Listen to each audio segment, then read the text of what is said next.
The following broadcast is a Nighthawk Network presentation.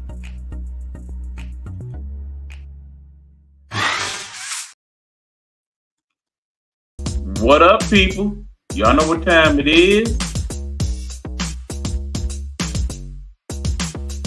Turn down the music a little bit here.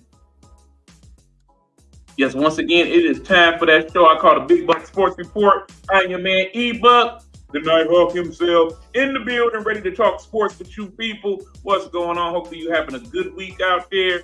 Summer is winding down, but the sports scene is definitely heating up. Got a lot to talk about. Gonna talk lots of football, of course, because we got the Guru's football section to show up in the show in the midst of this. But before we get to that, we're gonna have a couple items up for me to discuss. First of all, before we start it out, we're gonna have to congratulate this young lady right here. Her name, of course, is the one and only Coco Gauff, who this weekend won her first major Grand Slam title, the U.S. Open, at the proper age of 19. Congratulations to her. Very proud of what she has accomplished. She has worked hard to get to this point.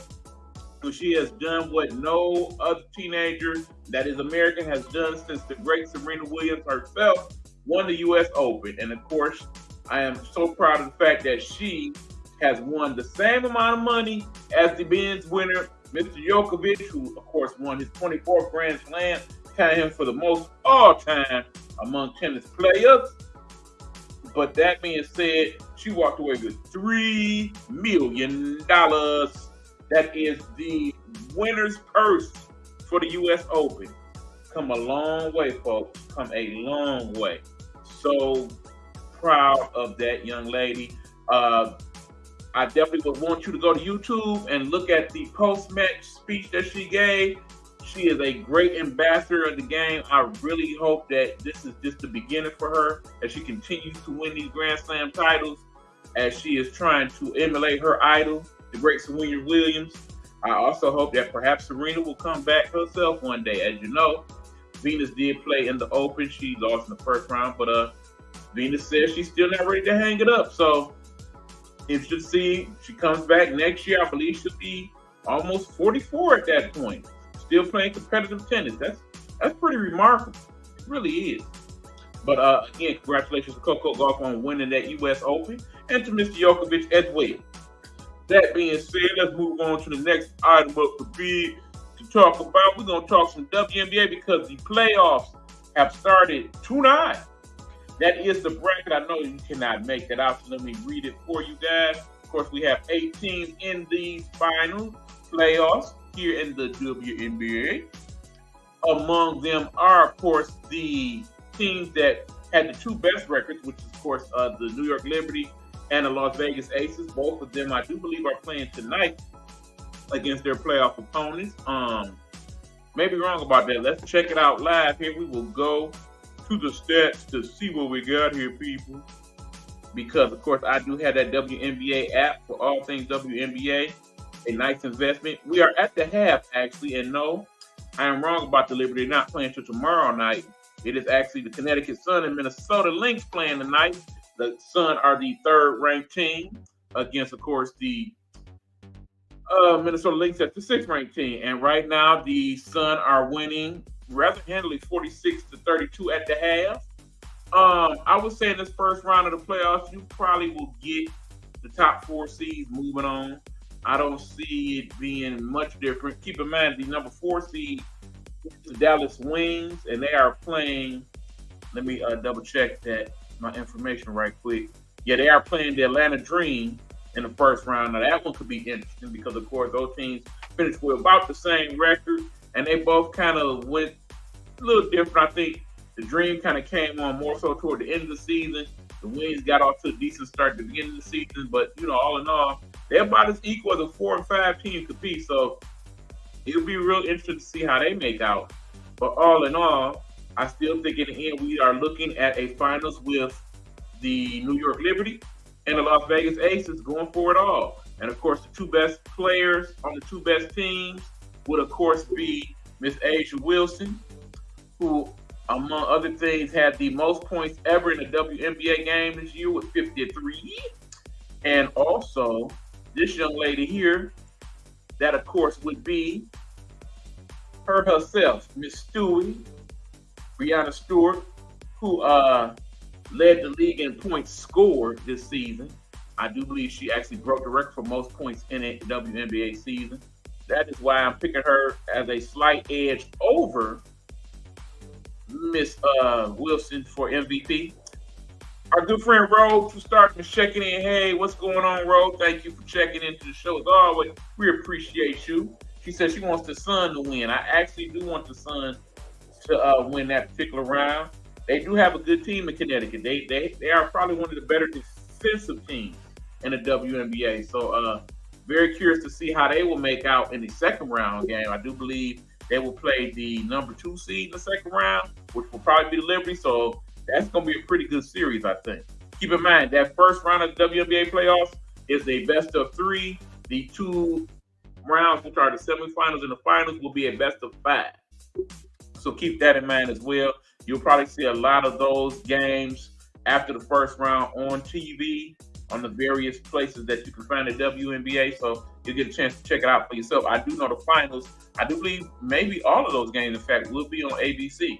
So that is very good. Before we move on, definitely want to acknowledge my good friend Road to Stardom. Please check out her pod show, The Road to Stardom Radio. You can find that in a variety of different places. We like to give y'all a little sample of where you could. Of course, you can follow her on the IG. That is her IG page there. You can also follow her on the book. That's what the Facebook group book looks like now. You can follow her on Blog Talk Radio, where she basically got a start. And of course, you can find her on places like Player FM. You can also go to her merchandise at Road to Stardom Merchandise, and you can find cups and hats, shirts, and all type of goodies to help support my good friend Ro, who actually uses that money to support independent artists and give them exposure. If you look for some good music, particularly if you like that R&B, neo soul type stuff, Road to Stardom Radio is definitely a good place for you to go. By all means, please check out my friend. I appreciate y'all for doing that. Thank you very much. Anyway, WNBA playoffs going on. Check them out. Before we move on to anything else, I will tell you people that it is once again time for my good friend and colleague, the one and only sports guru, Hugh Lee, to do that thing that I call the show within the show. We call it the Guru's football section, and he is the man with the master plan with it. So without further ado, my friends, we are going there, and then when we come back, we're going to talk some college football, and maybe get maybe a little bit. We'll see how it goes. Anyway, this is the Guru's football section for week 1 in the NFL. Check it out. What's going on, y'all? Yep, here we are. It's the Guru's football session, and you see the man himself, the man, the master plan, Hugh Lee, the sports guru himself, ready to talk that football, NFL style with y'all. Without further ado, Hugh, let's get it, man. Let me switch spots with you here, and we can do this. All right, let's go. What time it is, man? We got to talk about the first Thursday night game of the season, man, the kickoff game of the NFL. And we're going to go with the defending, reigning, 2-time Super Bowl champ Kansas City Chiefs against our Detroit Lions.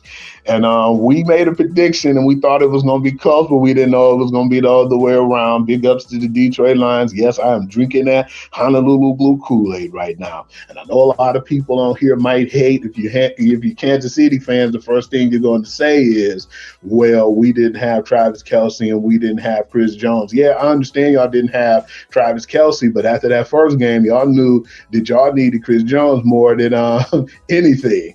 He really did what he really needed y'all, because at the end of the day, you know that man is a defensive force to be reckoned with, and being an interior defensive lineman to get 15 and a half sacks, that's impressive, man. He definitely put quarterbacks in fear, and to come up the middle of that, defensive line and attack quarterbacks and be able to get sacks, that's impressive. The only other person I see that's as disruptive is 2 other guys. That's Aaron Donald, of course, but I hope you've seen what that Jets defense did, on Monday, because my man Quinn Williams was everywhere. Check it out, y'all. Detroit stand up. Wear your bust style glasses with pride. We get our thing Thursday, no doubt. It was a good game. You got to be honest, though, Hugh. Kelsey is definitely a big factor in them losing that game. If Kelsey was playing, I really think they would have beat us. With that being said, we still showed up and showed out that night. And while we throwing the names of Aaron Donald and Chris Jones and all that, I think you better start putting some respect on Hutchinson's name too, man. That dude Hutchinson was everywhere in that game. He was relentless. We're going to talk about that now. We on this game. That's all you saw, man. I was so glad to hear them guys say, man, you know, who's going to maintain Hutchinson? He's everywhere. They said you cannot get around from this guy being on every single play. And what made it so good, man, is I know you said you didn't really see that much from the linebacker play, but I think Laporta no, actually, I think Campbell played okay. Let me rephrase that. I think Campbell played okay, but I thought that they should have been a little bit more disruptive, though. They paying Anzalone all that money. I just want to see him stand up, you know, because he was mostly MIA during that game. I may have heard his name one time. He might got in on the play, but for the most part, man, it was the defensive line and the back end played really good too with CJ Gardner Johnson, and we ain't gonna talk about my boy Brian Branch. Boy, he made me really feel good. And now that I see our players and what we got in the draft, I'm damn happy about them, man. Because Gibbs made some crazy plays. I definitely felt like they was killing them on the run game due to the fact that they didn't have Chris Jones. So they should have took a little bit more advantage of that, I believe.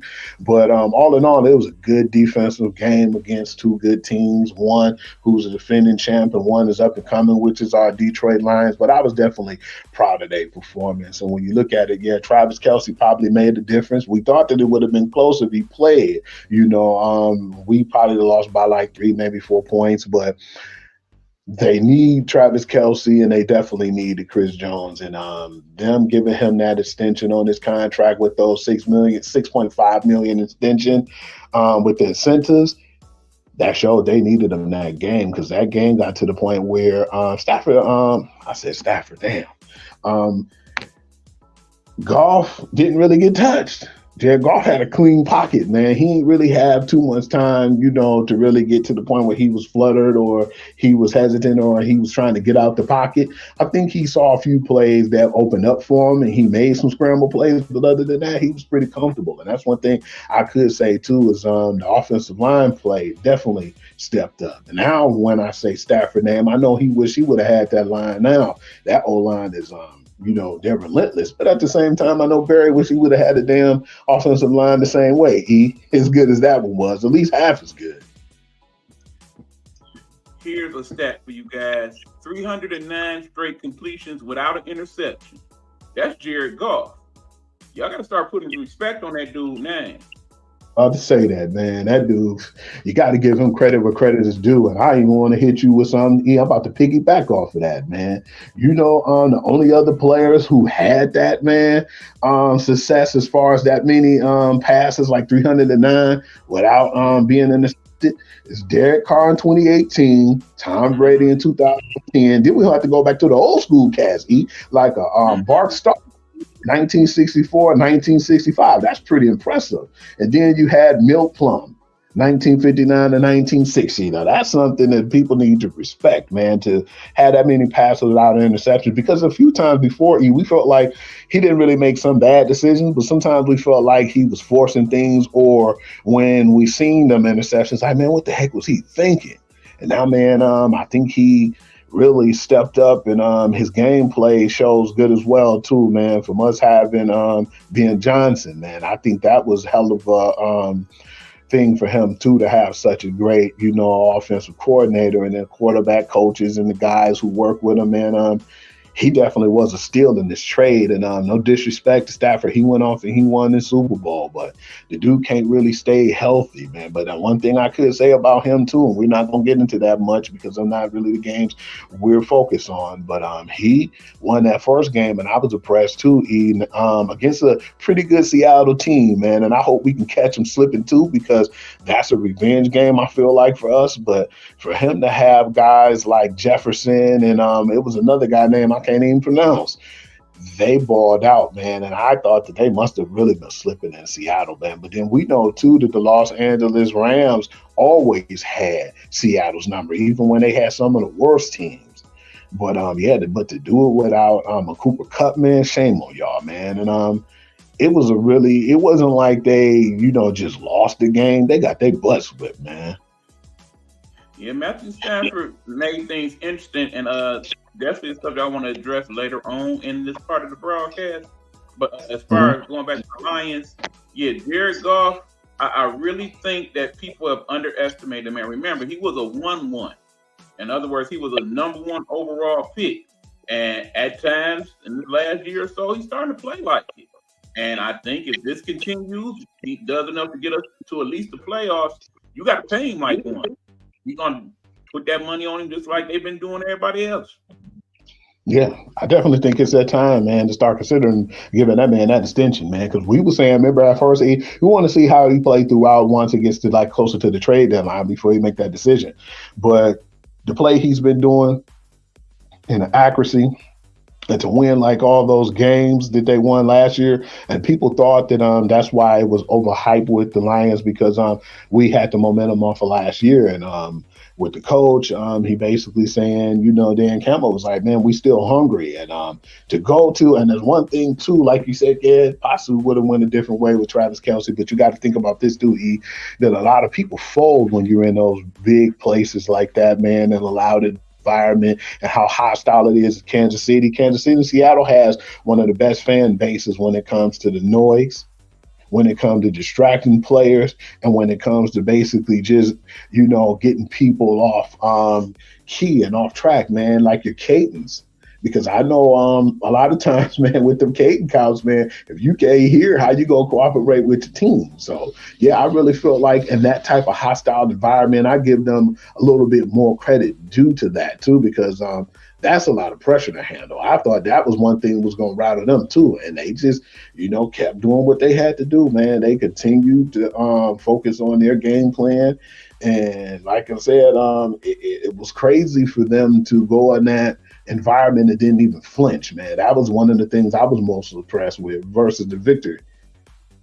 No, normally Arrowhead is a pretty loud and raucous stadium, but that being said, you see how much blue was in that crowd? We had a lot of people that was in the house that night. I was very impressed by that. I think KC should feel bad that they allowed so many Lions fans to get tickets for that.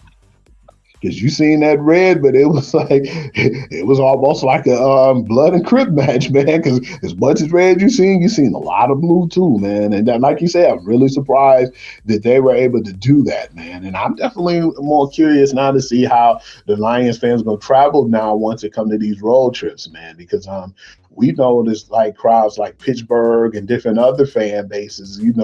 They come and they take over. Stadiums, but to see them doing that in Kansas City too, man, it's showing you that everybody's starting to believe in that Kool-Aid, that Honolulu blue Kool-Aid starting to taste delicious.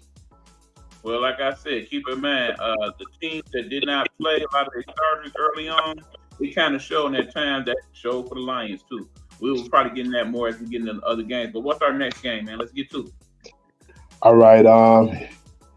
I want to go into one of the early day games, man. I don't want to get too far into the later games yet, but that San Francisco Steelers game, man, which was funny to me is and I want to pinpoint this and say this much because we all know, man, from the talking heads and what we heard that whole week, in which I was a little surprised and I was scratching my head like, man, that doesn't even sound right. Yeah, no disrespect. I feel like the Steelers start to gain momentum at the end of the year. I like to see the picking connection. I thought that was actually good for them, and just how they basically went through a rough patch, and we thought that they wasn't going to be over 500. Me, for example, I didn't think they was going to be a 500 team, but they persevered, man, and to be able to go 9-8 and still have a winning record with my man's Tomlin, I really had to give them respect for that, man. And people thought that they was going to ride that momentum kind of like what the Lions did into this season.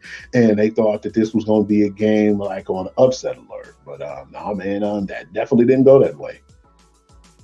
Long story short, Steelers, they'll be all right. But based on what I saw in that 49ers squad, so my only real concern for that squad at all was quarterback play. And Purdy looked like he was the first round pick, not the last pick in the draft. They play like that all year. My pick to go to the Super Bowl, the Eagles, that's going to be a wrong pick because it ain't going to be the Eagles. It's going to be them. And again, if they play like that, I like their chance to win it all. Yeah, because they was well sound, man. They really shut out the Steelers, man. And you could tell how good of a team that was. Ian, I was talking to you about that too. I was like, man, did you see that game? That they really basically blew them dudes out. And even when they did give up that, on touchdown, it was kind of like they was a little bit more laid back and they was more relaxed because they knew it wasn't enough time. And, they already knew that they were going to get that game. I think they scored that and kind of caught them off guard. It was like close to halftime. But they were pissed off with that play. They didn't want them to get any points. They wanted to shut that team out. But big ups, too, for Nick Bosa to finally get his contract, too, the one that I felt like rightfully deserved. What was funny about it, though, is you never really hear about a Nick Bosa or somebody holding out, man. They usually just go about their job and keep, they're going with the best foot forward. And just to see him to take that time off, they was trying to get a deal done, and it was cool to see when he got that deal because it was like Kyle Shanahan was in a press conference and he was saying, but we don't know when we were going to get him back. And, like right before, wasn't even 2 minutes before I stepped up here on this podium and we found out we was going to get him back. And then they said, well, as long as he don't got no beer belly, man, and he looked like he in good shape, he good to go. And that dude was everywhere on the field that game too, man. And you got to give him his respect, man. I think that he's like one of the better defenders too, as far as in the league. But man, you can't really give him too much props, man. I'm giving him his props and I'm giving him his flowers, but you have to look on the other side of the ball too, man, because that team looked like they didn't have a fighter's chance in hell. And TJ Watt, man, that dude was impressive. I seen that and I was like, yeah, that's one of my guys who people don't really pay attention to like they should. But yeah, TJ Watt, man, that dude had like a strip sack fumble recovery. And I was like, man, that dude's kind of everywhere too. When you see that Pittsburgh Steelers defense, that's the anchor and that's the main guy you think about, which I believe they already probably gave him his money. But yeah, I feel like it was time for Nick to get his money. And that defense is well sound, man. Jerron Hargraves going over there too is just a steal, man. A lot of people don't think about that. And we will probably rush in on like the Eagles, man. That game could have went either way. Because I don't think they actually should have won that game. And I believe it was a technicality where the rookie should have known better and being in the NFL, but not having as much experience. You got to drag that foot, man, to get down on a crucial play like that. Because if that drive would have continued, the Eagles would have probably been one game down in the losing column. Well, I definitely want to shout out both the Bosa father and the TJ Watt father because they definitely raised some kids that can play some football. When you think about Joey and Nick Bosa, both in the NFL, think about TJ Watt and his brother JJ, who was no longer in the NFL, but definitely on his way to the Hall of Fame. I don't know what they was feeding them kids in the Watt or the Bosa household, but apparently it worked out pretty good.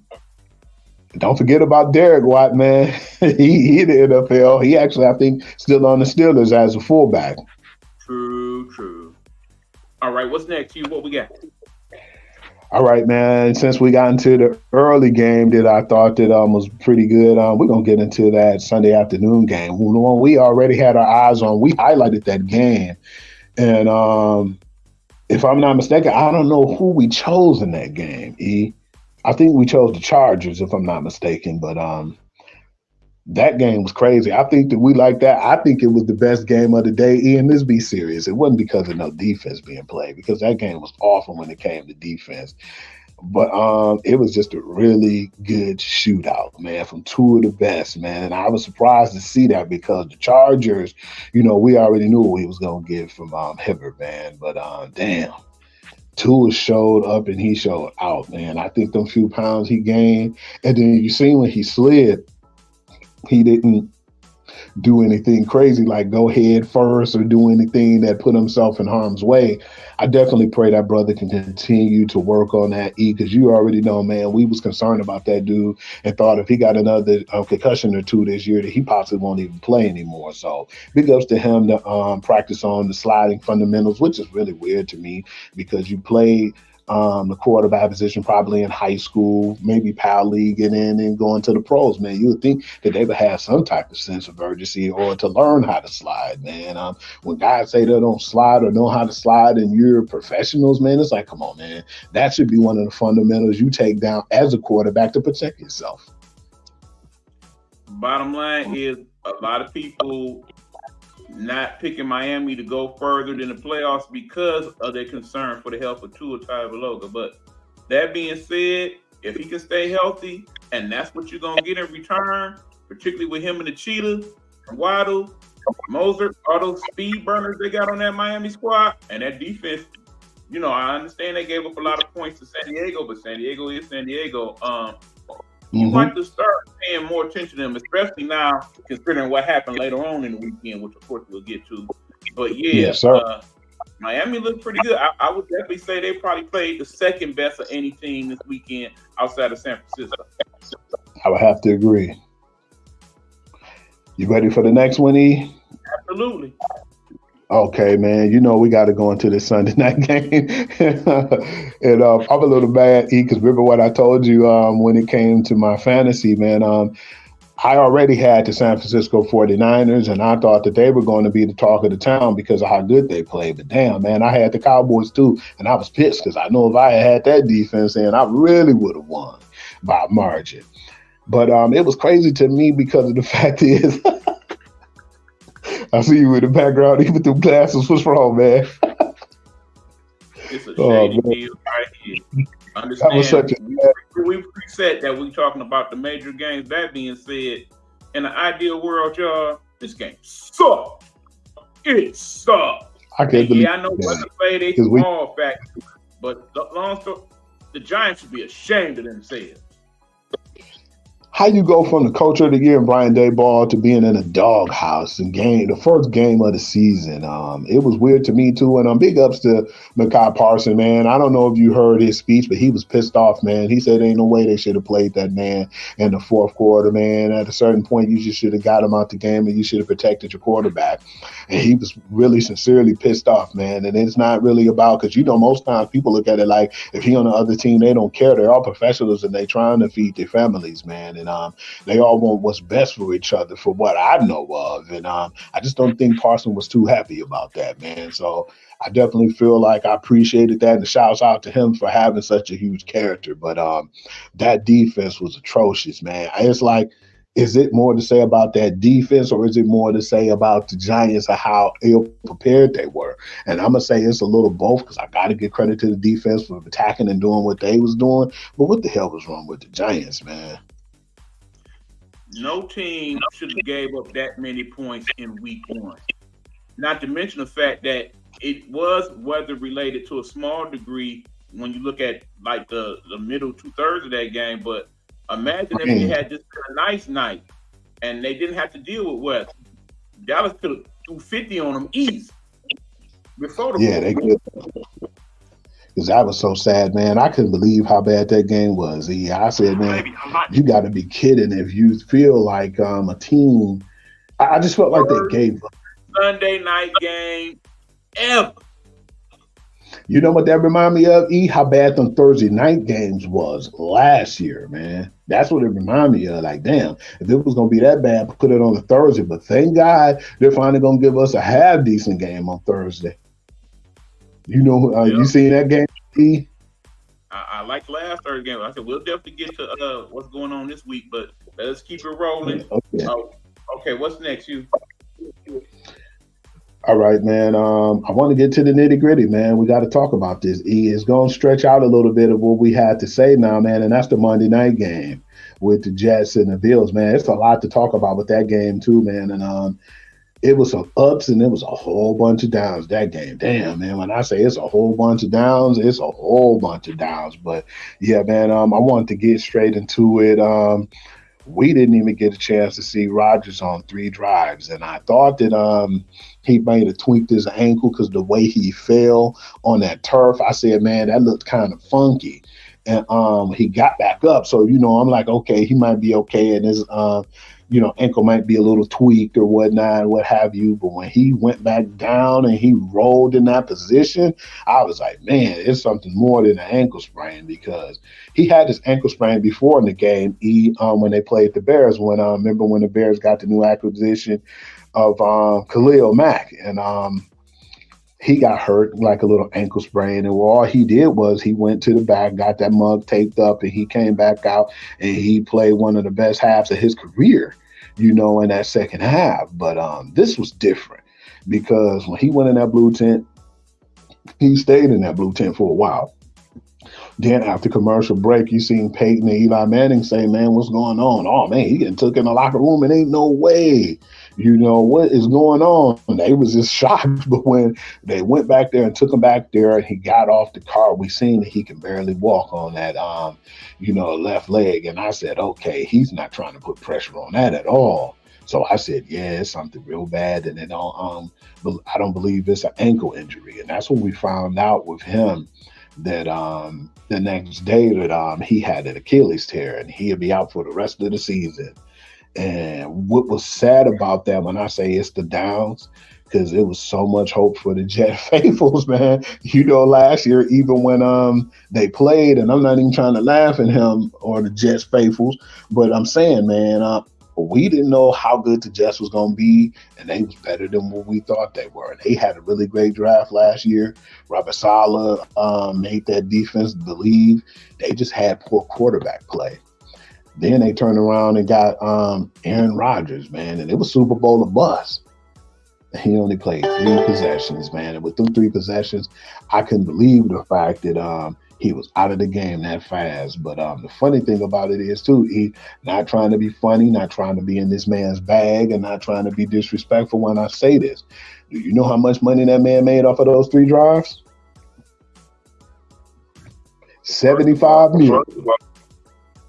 First of all, Hugh, it's not 3 drives. He had 3 plays. Yeah. 3 plays. $25 million to drop back 3 times, get sacked, and get hurt on all 3. Now, remember, one of the big things people was talking about, because, we was able to get all up in the Jets business looking at that darn Hard Knocks all season, was how bad or how good the offensive line would eventually be. And clearly we saw that it was a lot worse than we expected. That being said, when it actually happened and he got up and then went back down, I immediately thought of Kevin Durant. It's pretty much exactly how it went when he got hurt that fateful day in the finals that year. Mm-hmm. And the way he got up, and it was like, oh no. He had to get carried when he got up. Yeah. So that being said, when they had already suspected what it was that night and just wanted to confirm that next day, it was like the Jets. I felt for that whole community, the fans, the front office, the players on that squad, because here you are, everybody liking y'all to not only go to the playoffs but actually go to the Super Bowl. I did not think that highly of myself, but it happens, and now look who's at quarterback now. That same guy that y'all had all the problems with last year. Here we go again. I got a few questions, because Grant, big ups to the Jets for finding a way to dig deep and win that game in overtime. Definitely one of the better Monday night games you will see. But one, we know the scenario now. He's out for the season. Should the Jets stay pat with what they got now, or should they go big money and try to get somebody? 2, who do you think that somebody should be? And 3, have you heard the latest report on who reached out to them to be the quarterback? Absolutely. I heard as soon as Rodgers got injured, one of the people who came to play was Colin Kaepernick. His people reached out and said they was interested in, playing for the New York Jets. Would that happen? It'd probably be the best case scenario for them to win, but I'm not sure if they're going to allow that to happen, unfortunately, man. And when I've seen some of the quarterbacks out there, you had Trevor Siemian, they had Carson Wentz, Chad Henning. They was going to reach out because he's already retired. And then you had Nick Foles. And I seen those guys and I said, wow, I said the best solution for that team, or I think to be the best quarterback is the quarterback who's been out for a while. And that is Colin Kaepernick. But I said if they couldn't get him for some odd reason, I think that they should definitely try to go after Nick Foles, because the other quarterbacks, I just don't really feel like who can hack it. Don't really feel like Nick Foles really could hack it, but I think that he would possibly be the best chance for them to win, because when you look at it, it's still going to be problems with him. And I can't say that Nick Foles can't hack it. I think that he'll be still a pretty decent player. But the reason why I feel that way is because a lot of the stuff you couldn't even really blame on Zach Wilson, because people, for instance, Troy Aikman was going hard on that dude. Like, that was a terrible play. Why would you even consider that? Why would you even throw that in that direction? This is just terrible football. He was saying that on live TV, and I think I had to say to myself, man, did he even know he's saying that right now live? And I was like, well, yeah, he must know what he's saying if he's saying it live, you know. And I don't think he should be that crucial of this man when the offensive line didn't give him a chance. And he had a few plays, like glimpses of showing why he should have been a potential number 2 overall pick, but it wasn't many though, you know. But it was just sad to see because he wasn't prepared to go out there and play. Definitely expected for Aaron Rodgers to play the whole game, but when he got out, when he came in, he probably wasn't prepared. But at the same time, no matter how much prepared you are, when you have a bad old line like that, I mean, what the hell are you going to be able to do anyway? Because they was coming after that dude, man, and I was like, man, this don't make no sense. I really felt bad for him, because not only is they're not giving him the benefit of the doubt, and, you know, they're always going to, you know, throw shade at him because how bad he did last year. But I still feel like what makes the matters worse is the offensive line didn't play well whatsoever to try to protect that man. Say what you will about Aaron Rodgers, he is a soldier. Keep in mind, if there was any way he could have played, he would have played. Remember, last year, he played a good part of last year with a messed up thumb on his throwing hand and bad toes, and still played all 17 games pretty much last year. So, you know, as the backup, you're pretty much thinking, yeah, I'm just going to sit and observe and learn. And when my time comes, hopefully another year or two after Aaron go ahead and retire, I'll really be ready. You wasn't expecting to go in, especially not that early in the game. But that being said, it's been pretty much any backup you could think of, or any person that started in the last couple of years that you could think of. Hell, I didn't heard names like Carson Wentz. I didn't heard Matt Ryan. I didn't heard people like Jameis Winston's name going to mix. Yeah, Kaepernick's people reached out to them, but keep in mind, if they do go that route, and I don't think they will, Kaepernick has not played in an NFL game in 7 years. Imagine anybody in any major sport taking 7 years off and then coming in to play. The greatest, or at least one of the greatest people to ever play basketball, Michael Jordan, then playing 2-something years. You see what he was like early on when he came back.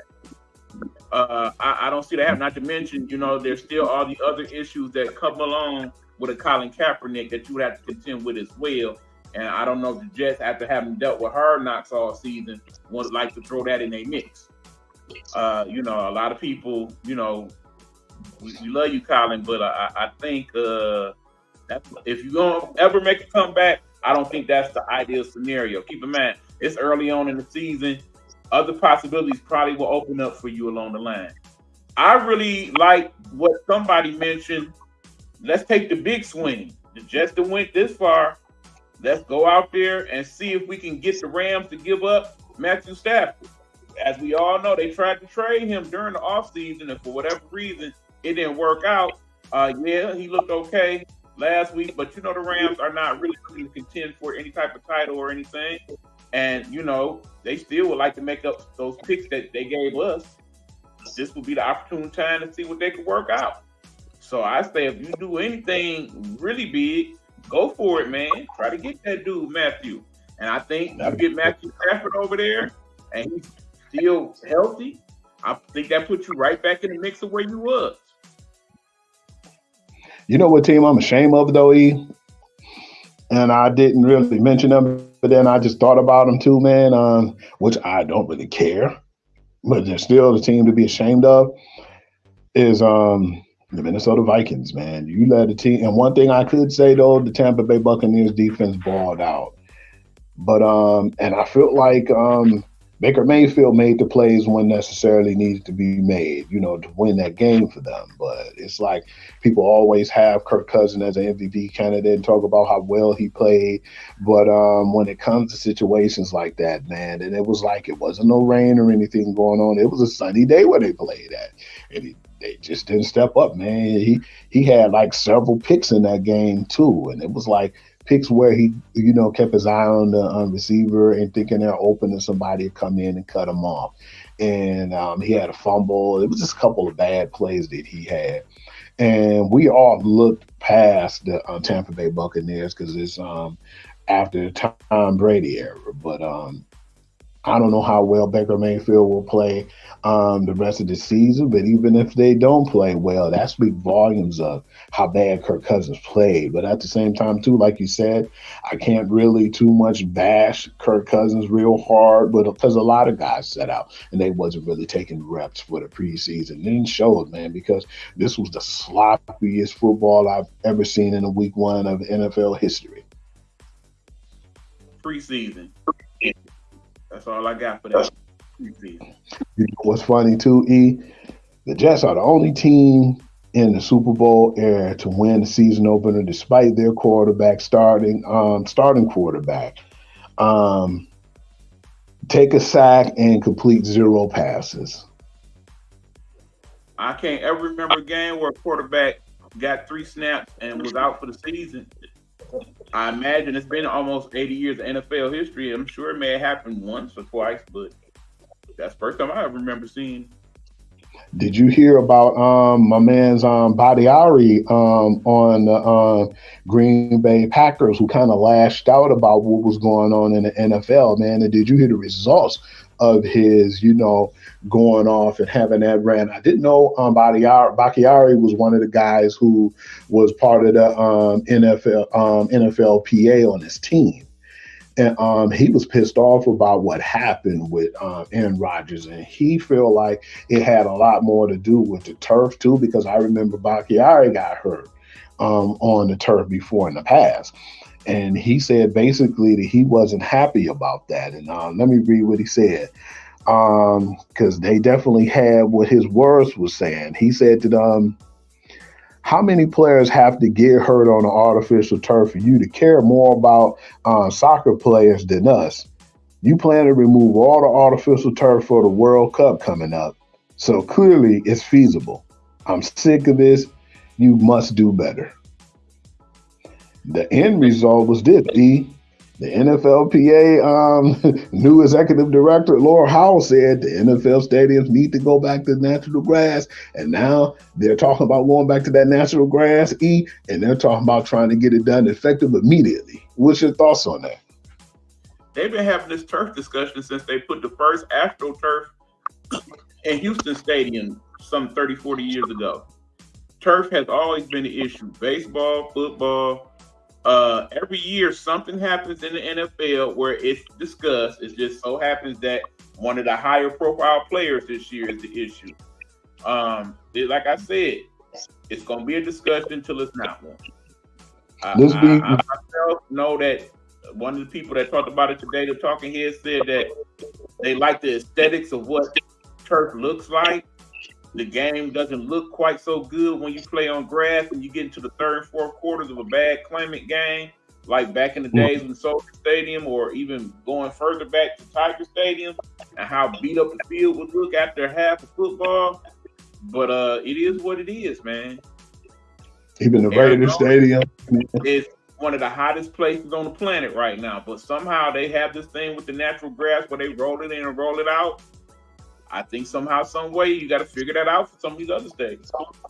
And you see that too, man. They'll roll that mug in, they'll water it, make sure they do all the natural treatments to it, roll it back out. Then they'll probably have the people on turf doing whatever the hell they do, then roll it back out again, man. And it seems like it's been going smooth, man.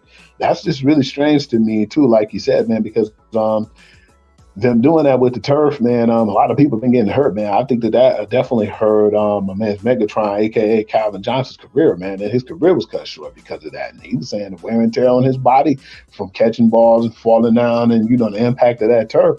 And think about it, E. Let's be honest with each other. How many people you heard got hurt or had a lingering injury from grass toe? Never heard of that. I think you could look at every team over the last decade and pick one player where that turf thing became somewhat of an issue. For all we know, Matthew Stafford, that's part of what had him beat up so much here in Detroit. It's a reason why Barry Sanders retired early, because they didn't pay the offensive line, and that's the surface he had to play on the Silverdome. You can blame so many things on that turf. I mean, bottom line is, if it really affected the bottom line to the degree to where it was necessary, it would already been done. The NFL is a different animal. Whatever makes them money, they're going to keep doing. If they still making money with the artificial turf thing, it ain't going nowhere. It's easier to maintain too, man. So I don't think it's going to really be nothing, because this, man, one crazy part is most of the games that we watch had really crazy elements in it, man. Like, it rained like crazy. And that artificial turf can't take all that rain, man. Because we was looking at that Sunday night game with the Cowboys, man, them pellets was going everywhere. And people's faces are like... Really, I understand you kind of go against the history of the game when we talk about not playing in certain weather. But I think some of the games that we've been playing the last few years, the weather's been so inclement, they shouldn't have been playing. And at least a couple of those games had points in it where it's like, we need to shut this down for a minute. They need to have the option of having like those, closed stadiums now, if it's going to be that bad with some of the weather. Because when we were seeing that weather, it wasn't like no little rain. It looked like that rain was pouring down, man. At one point, when we seen it in the lights, because when we see the field, we can't really see nothing because it's that artificial turf. But when we seen and we looked in them lights and the bright lights, man, it was just like pouring down rain. Yeah, I game in particular I want to talk about last week, that Cleveland game between Cleveland and Cincinnati. Yeah, that was not good football weather. That was not good playing surface weather at all. No, man, and it's funny too how karma bit my man's Jamar Chase, man, because he was dogging him out like, the Cleveland Browns. Yeah, I was gonna call them Elves at first, and after the game, man, he had to change his opinion. But in that situation too, they shouldn't have played in that type of weather with that bad rain and stuff, man. Players get hurt on that, man, especially on the turf, man. It was raining a lot that game too. And I give respect that the Cleveland came and did what they had to do, but at the same time, y'all got to worry about the health of players, though, man. When it's rain that bad, right? Okay, you know we got to do what we got to do. Time's money, baby. So give me one more game to talk about right quick. Then we're gonna take a little break, and then we're gonna give y'all what we think about next week. A game in particular that I saw that was kind of iffy to me, man, and for the bad reasons, was that Raiders and Broncos game, man. That was a question mark game and whatsoever. What it was and what made me so upset about that game is how poor the gameplay was. Yeah, Russell Wilson still didn't look like he was comfortable. Yeah, this is a new system, but it was just funny that they had several opportunities to win the game, and they just basically let the game slip away from them. I feel like with the Raiders, they didn't play too good, but then they played good enough to win. Because I definitely didn't feel like none of them teams deserved to win that game because it was just that awful. But just was really surprised in how bad it was with the Denver Broncos side, man. They wasn't converting. They wasn't really doing a good job as far as, the fundamentals of the game. And I just really didn't think that Russell Wilson deserved all of the blame because I feel like as a unit they played terrible. But I seen some parts of the game where Jimmy looked like he was comfortable because that's a system he know, and he was throwing dimes. And I said, man, Jimmy, when Jimmy's on, he's on, and if he can get a little protection, he plays well. It's just in the big moments, I just don't think he show up, man. He's basically now like the AFC's Kirk Cousins to me, but I just feel like that was a really bad game, and I'm hoping that's not a part of what was going on with all the quarterbacks not playing in the preseason, but it possibly was so. But I can't give them too much credit yet because until I see some improvements in week 2 and 4 and so forth, I feel like that was a game that what I discussed but didn't really want to discuss because how bad it was. But hopefully they can improve. The Raiders won and they came out with the victory. But what did that have to say too about Sean Payton and the way he prepared and how strict he was this year? Do you think this? And I want to ask you this from a person standpoint of. Do you think it'll be more Sean Payton's fault, or do you think that they will focus more on pointing the finger still at Russell Wilson if they don't get the results that they're looking for this season? Russell is the face of the franchise. He's making the most money. It's on him, like it or not. I mean, Russell definitely played more like Seattle Russell than he did Denver Russell. But that being said, Judy being out, that definitely was a factor. Him not playing that much in the preseason, also a factor. Week 1 overall, kind of a dud. I got to be honest. College football was way better these first couple of weeks. NFL definitely may need to reconsider that whole preseason scenario. That being said, y'all, we about to take a quick break so everybody can stretch their limbs and whatnot. When we come back, we're going to get y'all set up for week 2 and maybe get into a quick college game or 2 time permitting. This is the Guru Football Session, part of the Big Buck Sports Report. We will be back after these words from the people that do what they do like they do what they do here in the Nighthawk Network. You feel me? You feel me? Have you been scrolling Facebook and looking for that quick sports fix? Want a quick peek of what's going on in the latest sports news? Check out Pure to the Game Sports Blog with the sports guru, QD Lee. He'll get you together. Check it out. Follow it on Facebook. Make sure you like it.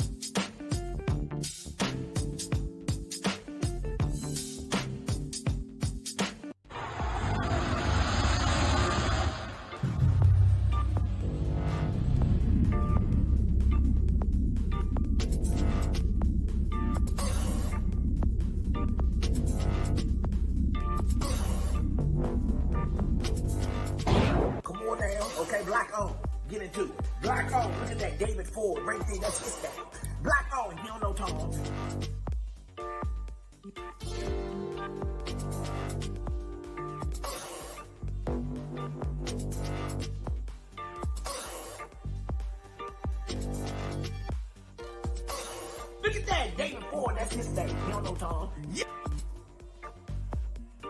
Hello, hello, hello. It's another glorious day, my T-Sippers, and you know what time it is. I hope you have all of your comforts together because it's time to dish and you're dishing darlings with Big Meat. Can't wait. It's time to dish tea with Big Meat. It's time to dish tea with Big Meat. It's time to dish tea with Big Meat. It's time to dish tea with Big Meat. Darling.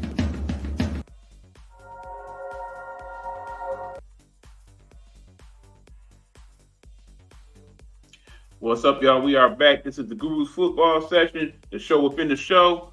We are definitely talking football, and we basically broke down week 1, some of the good and bad. For the rest of what you might figure out or want to know, feel free to hit us up on the messenger. You can hit me up on Eric Buckner, or you can hit me up at Nighthawk or EricHawk45 on IG, and he will let you know where you can find him later on in this part of the broadcast. In the meanwhile, I'm going straight to week 2. I'm about to throw the teams out there. You let me know what you think right quick in regards to who's going to win what. As you know, the Thursday night game is tomorrow, y'all. We got another decent matchup, I believe, between the Vikings and the Eagles. Who you got winning this for you? I think the Eagles gonna retaliate from the poor play they had because they was on fire at first, and I thought they was gonna take up with that game. Better yet, I thought that was gonna damn near be the result like the Dallas Cowboys game, but I I had to give props to Mac Jones, man. Big ups to Bill O'Brien because the offense took off and they looked good, man. Like I said, man, they was a rookie mistake away from completing that drive and possibly beating the Eagles. But I don't think the Eagles going to allow that again. And at the same time, let's be honest, man, it was really bad weather. That was another bad weather game with tons of rain. And I think that they will bounce back on this Thursday night football. And they got them by 6.5. I definitely will take this spread. I would agree with that completely. Eagles all the way. It's at home too for the Eagles. First home this season, they're gonna run that. We got the Chiefs playing the Jaguars this week as one of the 1:00 games on Sunday. Who you got there, Hugh? It's gonna be a good game, but then I'm gonna go with that spread, man. Don't know what's going on with Travis Kelce, but I don't think that they're gonna mess around and try to lose 2 in a row, man.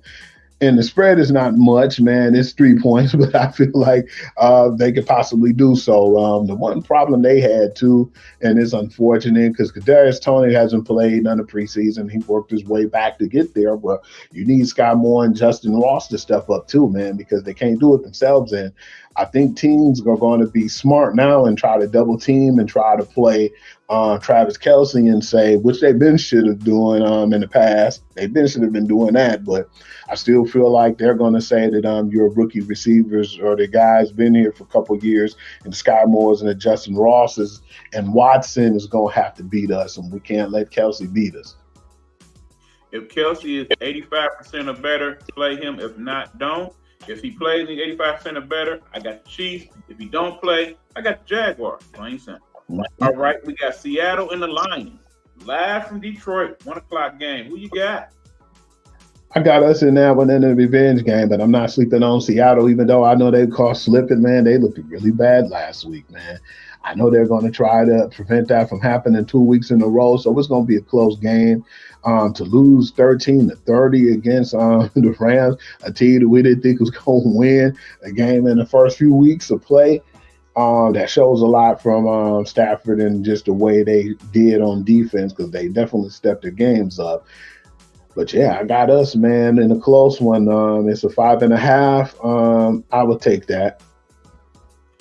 Ford Field will be unhinged. I got them Lions, baby. We'll go for them points, though. It's going to be closer than that 5.5. All right. I would say at least. All right. We got the Bears and the Buccaneers. Next. We got the Dolphins and the Patriots. Thank you, E, because I think I'm going with the Dolphins if they play the way they did last week. The one problem is they don't really have great defense as better than what I thought they were. I think if they had Jalen Ramsey, I think it would have been, a little bit better for them as far as when it came to getting the ball back to Tua and it wouldn't be so much sloppy gameplay down the field. But then they got to fix their run game too, man, because they was getting ran all over too. But because Eckler and Kelly, man, make them guys look foolish. But yeah, I'm going to definitely go with the Dolphins, man. I got the Dolphins by 3 points, even in New England. I have to go with them Dolphins. They look good, and I'm taking them points, no doubt. Raiders, Bills. Do the Raiders have a chance? Let's just go there. Nope, I don't think they do. The funny thing is, this is the biggest spread of all games on Sunday, E, besides the Jets and Cowboys. And that's because Aaron Rodgers not going to be in. But I take them with the points, the 9.5. Buffalo Bills. Check this out, y'all. Yeah, I'm going with the Bills. I'm not fucking with them points. I say you take the Raiders with the points. I think it's a closer game than it should be because right now, I think they're in that head. I think they're in Josh Allen's head. I know who's definitely living rent-free in his head right now, and that's his good buddy, the wide receiver, Diggs. You see how much he tried to force to him that night? I do believe that's why they lost that game. So, I think it's close, but I don't know if it's going to cover that 9.5 spread. I don't think I fuck with that. I think that dude, yeah.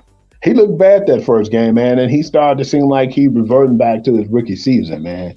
And the 3 interceptions, man, they all was unnecessary. Big up to Jordan Whitehead because he feasted on it. But you're throwing the ball and trying to do 50-50 plays when it's like 2-3 people in coverage. So come on, Josh, man, you're a veteran quarterback, man. I don't know if it's as much as being a Madden curse or just him just not being to the point where he's smart enough in knowing that you can't throw the ball in those tight needles situations and in like triple coverage. And I don't care how damn strong your arm is, people smart enough that they can basically adjust to anything that you're doing, especially when you're throwing unnecessary balls to try to satisfy Stephon Diggs. So, yeah, definitely shame on him, man. Man, I will tell you this. I actually saw what that Madden 24 looked like. Keep in mind, I had the opportunity to actually play the original Madden the other day because I had that as part of a look. We'll talk about that another day. But long story short, man, Madden has changed so much over the years. It looks phenomenal. But yeah, that Bills game, that's a bit of a trap. Be careful on that one. Ravens and Bengals, who you got? Ravens and Bengals, whoo. I'm gonna go with the Ravens on the road. That's the game I don't think I want to touch. I don't want to touch them points. I can see it going either way. Bengals definitely going to be better than it was last week, but the Ravens didn't overly impress me that much, and the fact that they got Dobbins out for the season is definitely something to consider. Yeah, the passing game looked good for the Ravens, but keep in mind they do have Mark Andrews out for this game as well. So they look sloppy. You know what's crazy? You know who they should actually acquire now, man? That he got hurt. Yeah, I know that they still had Melvin Gordon, in consideration, but I think this is a good chance for touchdown Lenny, man. Do you think that'd be a good fit for him and with the Ravens? Why not? It ain't like everybody else. It ain't like nothing about to stay healthy. It's worth a shot. They've done that before where they picked up people. Y'all remember how they picked up Le'Veon Bell? Gave him a shot for a few weeks, didn't quite work out, let him go. Same scenario. Why not? Go for it. Okay, Chargers, Titans. Who get that first win this week? I'm going to go with the Chargers, man, because I feel like the Titans was very sloppy. What made me happy, though, as a person who followed and was close-knit with the Patriots organization, I wasn't really too happy about that move at first because not from why he did it, from what he said. Remember what that clown said? I feel like they're an up-and-coming team, and I feel like it's an up-and-coming quarterback, and I think that we got what it takes to go deep into the playoffs. And seeing that first game, it definitely didn't look that way. Tannehill looked like he was trying to do too much again, and how they usually feed the ball to my man's Derrick Henry. The funny part was Derrick Henry was getting stopped, man. Every time he tried to run the ball, they was popping him in his face, man. Or he'd be losing yard versus gaining. And I felt like Ryan Tannehill was trying to play hero ball, man. And he definitely ain't the one for slinging. He looked really bad, but really didn't get a chance to give it to Hopkins. And knowing Hopkins, he definitely didn't look too thrilled on the sideline. Bottom line, you got to go with the game plan this week. You got to run the ball through the Titans. You can't just let the Chargers be on the field. They're gonna light you up. That's that. Packers, Falcons. Next. Go Colts. Next. Giants and Cardinals. Next. 49ers, Rams. So I think the 49ers, and which I was really surprised about, is they didn't have them by more. I definitely feel like I'll take that spread, but I'm surprised the spread is not more than 8. Yeah, the Rams look better than I expected. That being said, I think the Niners might play even better than they did this first week. So I don't know if I'm going with the spread per se, but I'm definitely going with the Niners. All right, and of course the game everybody gonna be talking about next week because the talking heads love to talk about these two teams, the Jets and the Cowboys. This is the Sunday afternoon matchup. Who you got, Hugh? Who you got? I got Dallas, and I got Dallas by that 9-point spread too.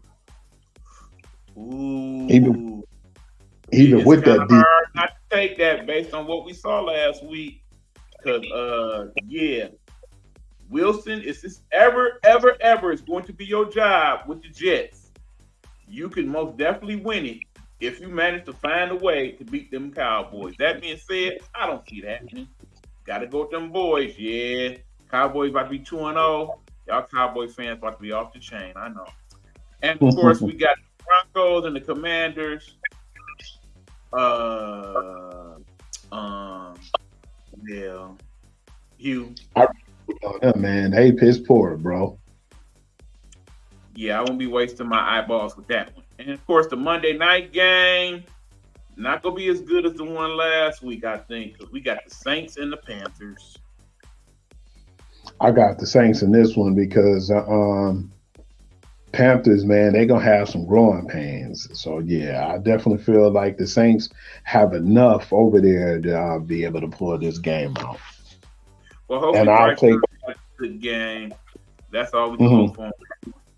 Okay, we shall move on, my friends. We shall move on. No, actually, we not, because I forgot. This is actually the week that they are doing the doubleheader for the Monday Night Football. So we do have a second game. That would be the Browns and the Steelers.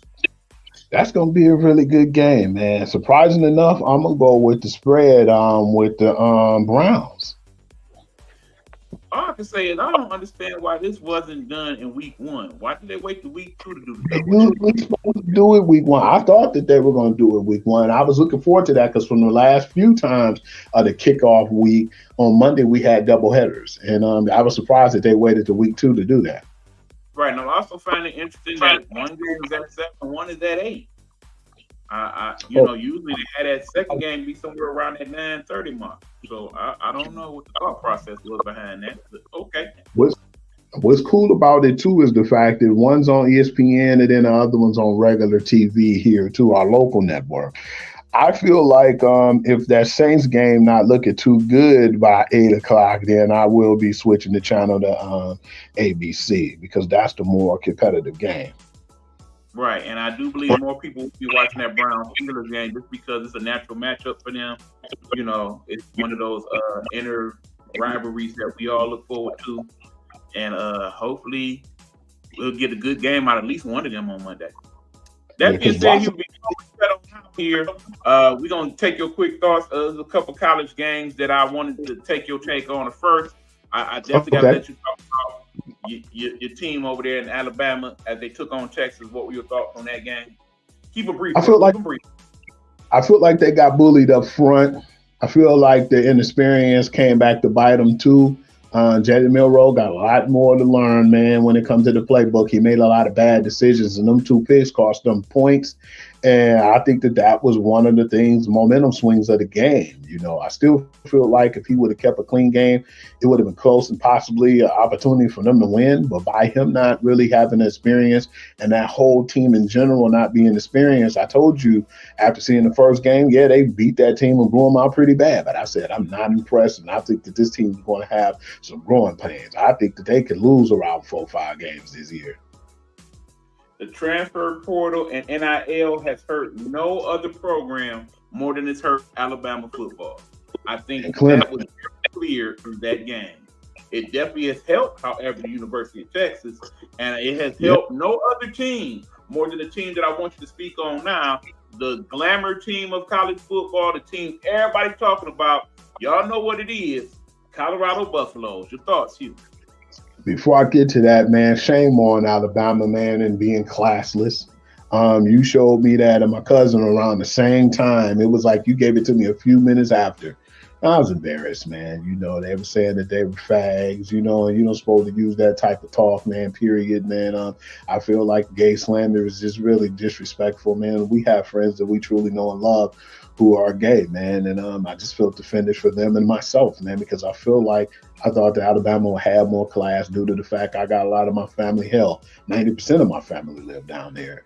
And to say that those guys need to go back to the projects, man, you know, that was like really a sore loser. And I definitely lost a little respect in Alabama for that as well.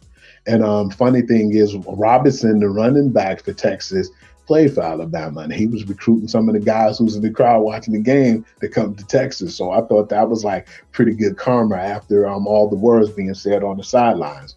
And I want to get to the Buffalo game.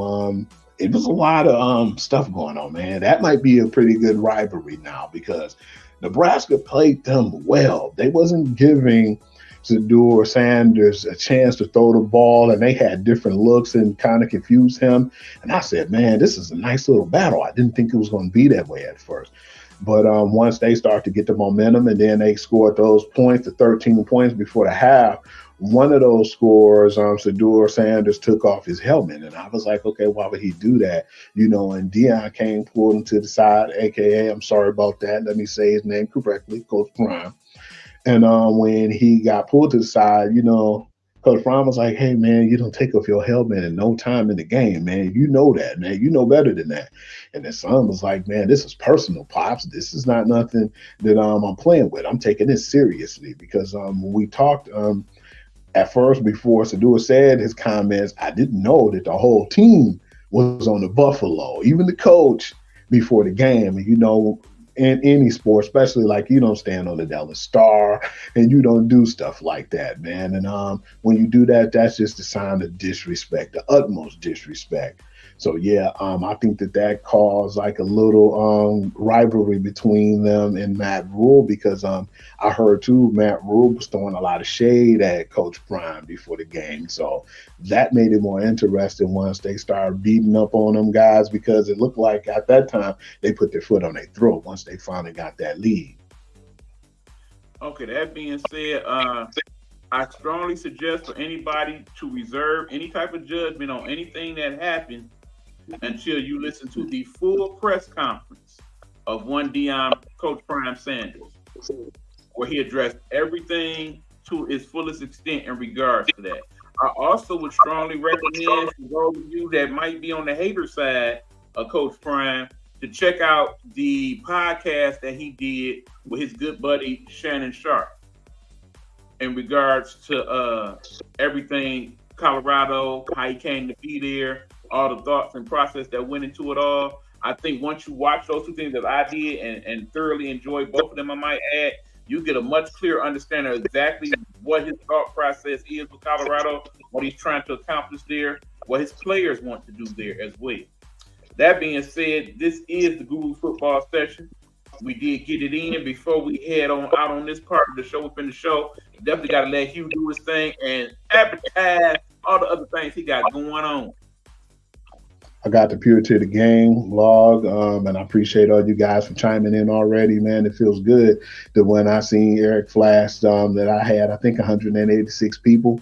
I'm up to 1,412 and still counting. I pray that I can continue to keep that going, but I need my friends' help, and I just want more people to look into the actual blog, man, because a lot of stuff that I put on there, stuff that we talk about on the show, and at the same time, man, it's a lot of breaking news that I put on there, and I try to catch them before they even do any breaking news. I always like catching ESPN slipping, and it usually be a nice little gap too. So when you're really looking for breakthrough comments and things that's going on, I definitely would like you to chime in on there. And I'm starting to put a little bit more content on Instagram as well. Like when the breaking news, Aaron Rodgers, as soon as it happened and they said that he had a torn Achilles, I went on there live to let people know what was going on and what happened, him being out the season. And then, of course, I got the podcast too, the Guru Perspective, where I speak my thoughts and break down a little bit more what's going on, in football, basketball, baseball, whatever it is, man. I usually try to give my side of the story and break it down from what I know and what I'm actually seeing from my point of view. And I'm working on my TikTok now, man. I know you got to get 1,000 followers before you be able to go live and do more things on there. Yeah, I didn't know that at first. But you got to get your people up first before you really start making live comments and all. But I still be putting reels and sports stuff on there too now, man. And I'm getting people interested and just basically keeping everybody up to date on what's going on with the sports and the content and a lot of the highlight reels and stuff that goes on from the games throughout the week as well. Yep, and you'll also be able to find clips on the IG pages once I get that a little better situated. Keep in mind, we are working with bones minimum staff here at the Nighthawk Network. In other words,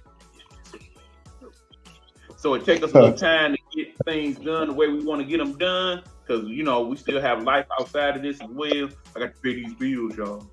Mm-hmm. But nonetheless, as we get more time to do these things, we definitely will be able to give you guys more content in regards to the show and other shows within the network, in addition to some other things that we're gonna have popping off later on in the year here at the network. With that being said, this is the Guru's football session. That is the Guru himself. Please follow him on all things: IG, Facebook. I believe he's on X. I believe he's on Reels, TikTok. You heard it. You can find that good old podcast that is on Spotify. Check it out, y'all. We appreciate y'all. And now back to the Big Buck Sports Report. Finish on off the rest of the show, y'all. Thanks. And so you have it there. The show within the show that we call the Guru's football session. He broke it on down. It was a good session this week. Football hopefully will be better in week 2. The weather in most of the country should be better, so that definitely should help. Got to talk a little college football. We, of course, talked about the 2 bigger games of the weekend. Last weekend, that Colorado game where they dismantled Nebraska, something terrible. And, of course, we talked about Texas and Alabama. I think it's definitely going to be some adjustment periods that Alabama has to go through, like I said, because of the transfer portal and NIL, and that gives them not the advantage that they once had in terms of getting the top of the top recruits. There are other entities out there that can play against what they're trying to accomplish there at Alabama. But that being said, let us take a quick look before we head out into week 2 of the week 3 that is, of the college football season. A couple games that I want to highlight right quick before we call it an evening. Again, thank you guys for always checking out the show. We appreciate you very much. Thank you for all those who have commented, good, bad, or otherwise. We appreciate that as well. Well, people, here's the deal. We got week 3, and as you know, college doesn't have a preseason, but pretty much the non-conference schedule for a lot of teams kind of represents that, particularly the bigger schools that tend to have a lot of cupcakes that they schedule in regards to who they playing and what have you. I'm sitting here looking at the top 25, where, of course, nothing has changed too much. Florida State is moved up to number 3. Of course, Michigan, UGA, number 1 and 2 this week. Texas, in beating Alabama, moved up to number 4, so that was interesting. USC is 5th, and then it goes on from there. A lot of Pac-12 schools making the top 25, including, of course, the Colorado Buffaloes, who have had, as I mentioned last week, the worst Power 5 record of any Power 5 team in the nation last year. They are now 2-0 and in the top 20. So check that out. So pick a team, watch the games. There'll be some good games showing this weekend. I think we really don't get into nothing very, very good for the most part until we get to the conference schedule, which will be the following week. I choose not to address the Michigan State issue this week. There's still things to come out from that. I will say that it's a sad situation that we even find ourselves have to deal with anything like that at Michigan State University. They have all gone through so much over the last couple of years between the school shooting and the Nassar situation and such.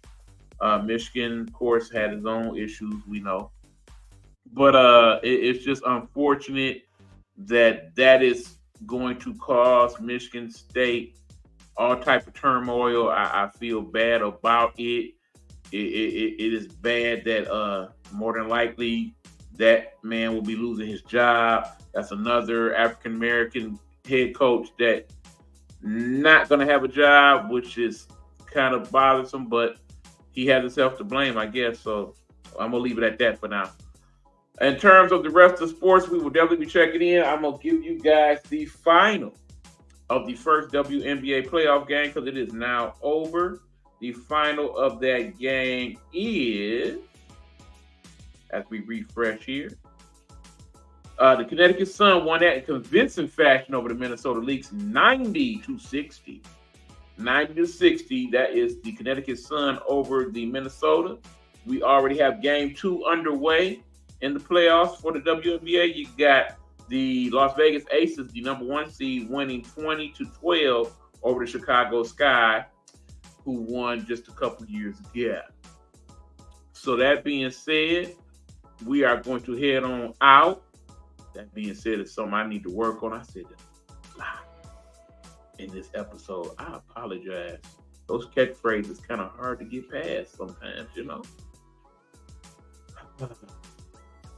It is what it is.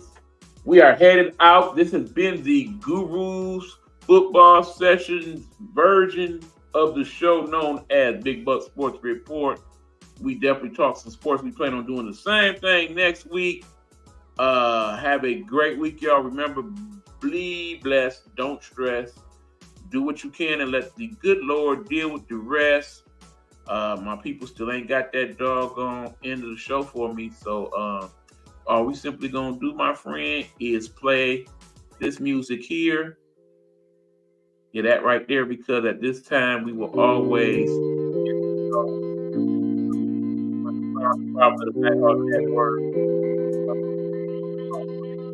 until next week,